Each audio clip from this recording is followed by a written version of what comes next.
जरूरी सूचना है आप सभी स्टूडेंट्स के लिए। स्टडी फॉर सिविल सर्विसेज का Android app Google play store में आ चुका है, उसको प्लीज तुरंत इंस्टॉल कर लीजिए। और अगर आप स्टडी फॉर सिविल सर्विसेज के सिर्फ ऐप से कोई भी कोर्स, कोई भी पीडीएफ परचेस करते हैं तो उसमें अप्लाई कूपन, अगर आप ज्ञान सर जो है आप उसमें अप्लाई करते हैं, ये कूपन कोड है, तो उसमें 20% फीस तुरंत माफ हो जाएगी। मतलब 20% डिस्काउंट तुरंत उसमें लग जाएगा।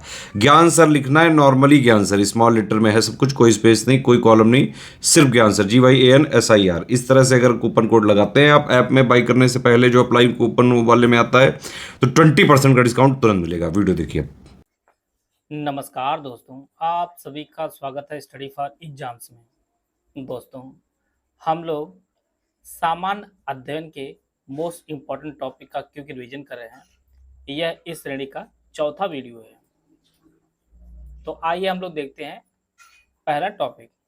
आज का जो पहला टॉपिक लिया गया है, विटामिन और उनके रासायनिक नाम को, जहाँ से प्रश्न आपकी परीक्षा में बार बार पूछता है।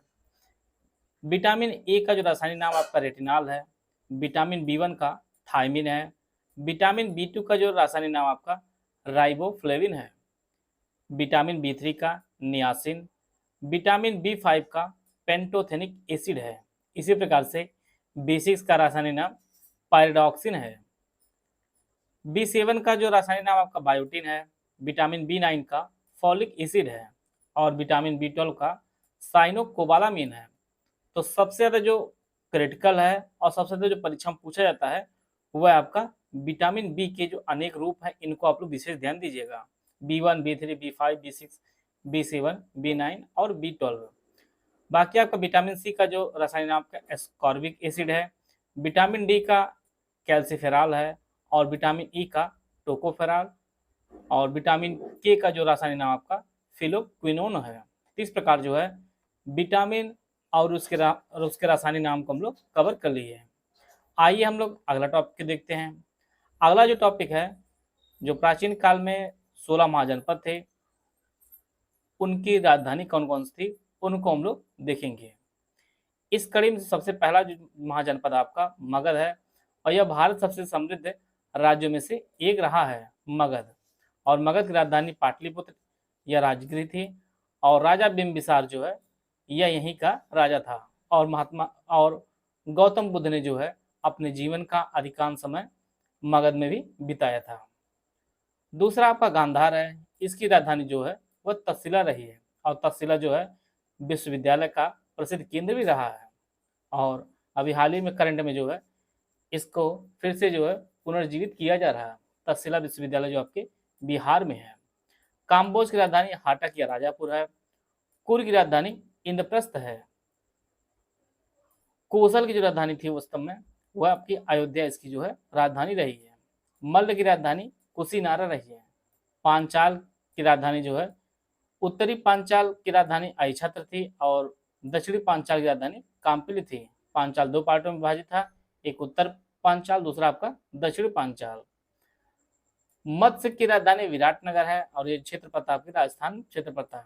चेरी की जो राजधानी थी वह शक्तिमती थी और यहाँ पर जो है शिशुपाल नामक एक राजा जो है वो जो है शासन करता था चेदी पर। अंग की जो राजधानी थी वो आपकी चंपापुरी थी। अवंती की राजधानी उज्जैनी थी। वज्र की राजधानी आपकी वैशाली थी और यहाँ पर जो है लिच्छवियों का शासन होता था। वत्स की राजधानी कौशाम्बी थी। इसी प्रकार से सूरसेन की राजधानी मथुरा थी और यहाँ पर जो अवंती पुत्र थे जो सूरसेन के प्रमुख शासकों में से एक थे और वह जो है गौतम बुद्ध के प्रमुख शिष्य थे। और यहाँ पर जो है बौद्ध धर्म का काफी प्रसार किया गया है मथुरा में। और इसी प्रकार से जो है अस्मा की राजधानी 65 थी। तो यह जो है 16 महाजनपद थे, इनकी राजधानियां हैं। इनको प्रश्न आपको सम्मिलित करने को भी दे सकता है और इसकी राजधानी को भी डायरेक्ट प्रश्न पूछ सकता है।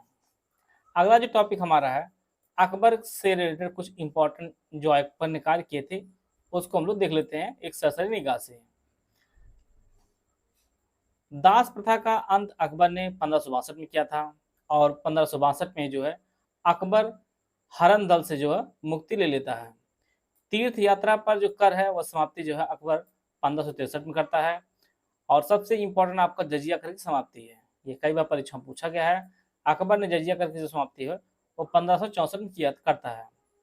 और फतेहपुर की स्थापना जो है 1571 में अकबर ने की थी, और राजधानी को आगरा से इसने जो है फतेहपुर हस्तांतरित कर दी थी 1571 में। इबादत खाना, जहाँ पे जो यह आपका पूजा गृह समझ सकते हैं, यह इबादत खाना मतलब पूजा गृह होता है। और इसकी स्थापना अकबर ने 1575 में की थी। अकबर ने 1575 में जो है अकबर ने इबादत खाने की स्थापना की थी। मजहर की घोषणा अकबर ने 1579 में की थी। वर्ष 1580 में दहसाला प्रणाली जो है टोडरमल ने शुरू की थी। दहसाला प्रणाली अकबर के शासनकाल में वर्ष 1580। इसी प्रकार से 1582 में दीन ए इलाही की घोषणा की थी। यह एक धर्म था दीन ए इलाही, इसकी जो घोषणा 1582 में अकबर ने की थी। अकबर ने दीन ए इलाही की जो शुरुआत की थी, अकबर ने इलाही संवत की जो शुरुआत की थी वो 1583 में अकबर ने शुरू की थी। इलाही संवत की शुरुआत अकबर ने 1583 में की थी। इस प्रकार जो है अकबर से संबंधित कुछ महत्वपूर्ण तथ्य थे, उनको हम लोग कवर कर लिए हैं। अगला जो तथ्य आपका ये वर्ल्ड ज्योग्राफी से है। बाल्टिक देश, कई बार परीक्षा बार बार पूछता है यूपीएससी के। बाल्टिक देशों में आपका एस्टोनिया शामिल है, लातविया शामिल है और आपका लिथुआनिया शामिल है। बाल्टिक देश जो है पश्चिम और उत्तर में जो है बाल्टिक सागर से घिरा हुआ है, और यही कारण जो है इस क्षेत्र का नाम बाल्टिक रखा गया है। बाल्टिक देशों में आपका एस्टोनिया है, यहाँ आप देख पा रहे होंगे। दूसरा आपका लातविया है और तीसरा आपका लिथुआनिया है। यह जो है तीनों देश हैं, यह आपके बाल्टिक देशों में शामिल हैं। आप लोग इसको नोट कर लीजिए और यहाँ पे इसको मैप के साथ आप देख सकते हैं। 3 देश शामिल हैं, एस्टोनिया, लातविया और लिथुआनिया। ये हमारे क्रैश कोर्स शुरू किए गए हैं। यह जो क्रैश कोर्स है ये हमारा दोनों भाषाओं में है। यूपीपी से 2024 प्री ओनली करंट अफेयर का जो ग्रुप है ये 2000 रुपये का है। यूपी से 2024 pre test series with current affair जो ग्रुप है इसकी जो फीस आपकी 5000 रुपये है। यूपी से pre 2024 full paid group with doubt clearance का जो ग्रुप है ये 9000 रुपये का है। यूपी से 2024 full study material group without doubt clearance का जो ग्रुप है ये 6500 रुपये का है। Only study material group no doubt clearance no test series का जो ग्रुप है ये 4000 रुपये का है। यूपी से 2024 ओनली टेस्ट सीरीज का जो पेड ग्रुप है ये 3500 रुपये का है। और इसमें टोटल जो है 40 टेस्ट दिए जाएंगे, जिनमें 20 सेक्शनल होगा और 20 आपका फुल लेंथ टेस्ट सीरीज होगी। ओनली पेड क्विज का जो ग्रुप है यह 1200 रुपये का है। इनमें से कोई भी पेड ग्रुप आप लेना चाहते हैं तो ये हमारे 3 दिए गए नंबर है, इस पर कॉल है, व्हाट्सएप करके जो है जानकारी ले सकते हैं।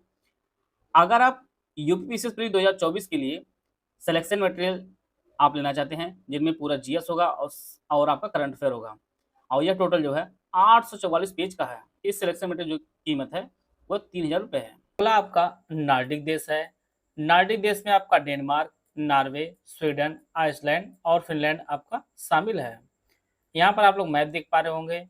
मैप में आपका डेनमार्क, नॉर्वे, स्वीडन, फिनलैंड और ये आपका आइसलैंड, तो यह जो है 5 देश शामिल आपके नार्डिक देशों में।